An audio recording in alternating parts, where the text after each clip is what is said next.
Hey everybody, welcome back with Pete and some more Junk Treasure and Autograph Edition. Now, this is going to be my 5th video doing this. Can't believe it's already been 5 videos in. But I'm not just going to be doing a 5th card, I'm actually doing 2 today. I'm doing a 5th and 6th. I decided to do 5 and 6 because these two were actually teammates of each other in 1981. I'm not just going to tell you who the team is right off the bat. Let's get into the first one. The first one's a first baseman. He was drafted by the Pittsburgh Pirates in 1966. They drafted him to play the shortstop position. He worked his way up into the majors in 1968, but he had a pretty rough rookie season. But by 1971, he was known as a power hitter. And he would eventually help the Pirates win the World Series against the Baltimore Orioles in 7 games. In 1973, he posted a career-best 25 home runs, including one inside-the-park home run against the St. Louis Cardinals on September 3rd. Unfortunately, the team didn't see the same success as the 1970s began. By 1977, he was signed with the Philadelphia Phillies. After playing third base for most of his career, Mike Schmidt, a Hall of Famer as you may know, played third base in Philly, so he was shifted over into first base. The Phillies would eventually lose the 1978 National League pennant to the Los Angeles Dodgers. That December, they would also sign Pete Rose. The following March, our player would be traded away to the New York Mets. Although he would tie the New York Mets team leader in RBIs with Lee Mazzilli, he would get traded to the Detroit Tigers. After 2.5 seasons with the Tigers, he was put on waivers and he rejoined the Pittsburgh organization. He signed with the Chicago Cubs the following season, which would be his last before he retired. After retiring, he joined a laundry list of teams as their manager and coaching. Are you ready to see the player? Well, here he is.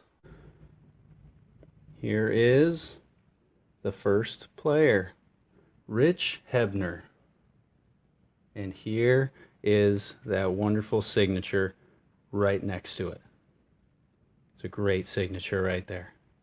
Richie Hebner, our first teammate. I especially like this 1982 Topps series because you get to see the autograph already imprinted on the card. So it's very special to see him sign right next to it. Alright guys, remember what I said about teammates? Well, this next player actually was a teammate of his for only 1 season. Perhaps you're thinking to yourself, what kind of players would I be talking about? Could I be talking about Steve Kemp, or maybe Hall of Famer Jack Morris, or maybe even Lou Whitaker? Well, as you know, I've gotten signatures from lesser-known players. Let's get some details about him. First, this lesser-known professional was drafted by the Houston Astros in 1969. After developing in the minor leagues for a few years, he was traded to the Cardinals in 1973. He would make his debut April 11, 1974 for the Cardinals against the New York Mets. He played shortstop and unfortunately only played 8 games during this season. Before the 1975 season, he was again traded to the Montreal Expos. He spent 2 seasons with them, averaging around .230 as a batting average. He only had 15 RBIs total during this time.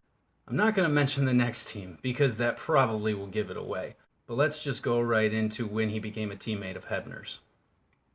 In 1980, the Detroit Tigers purchased him from the Philadelphia Phillies, and he would close out his career with them.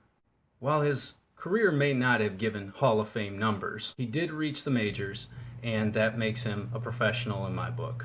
So, back to what I was saying earlier after the Expos. Where did he go?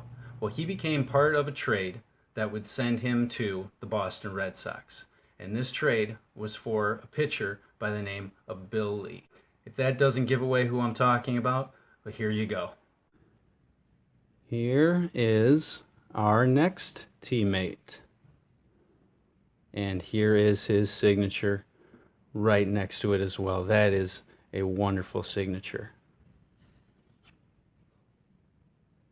While they were only teammates for a brief time, they both signed for me, and that is very generous of them. The special part about this is I was not born while they were playing. I actually wrote to both of them, and I was pretty honest with it. I told them I was a huge fan of the Tigers.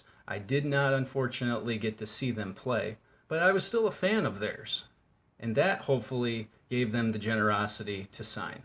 A very good point to note is how extremely generous they both were by signing this. When I wrote to them, as I do many of the athletes, I do show a lot of honesty. Honesty is key in this hobby. I'm not going to write to someone and tell them I'm the biggest Yankees fan, or write to Cal Ripken Jr. saying I'm his #1 fan. I'm going to be honest, and that is hopefully what makes my success with this. It is about honesty, courtesy, and a hint of professionalism with this, and of course throw in the fandom part of it. If this is a hobby that you're looking to experiment with, I suggest that those be your key points of advice. Here are both of the autographs right next to each other, and teammates. Thanks everyone for watching. I'm glad you enjoyed it and took the time to view this, and there's plenty more to come. Thanks a lot.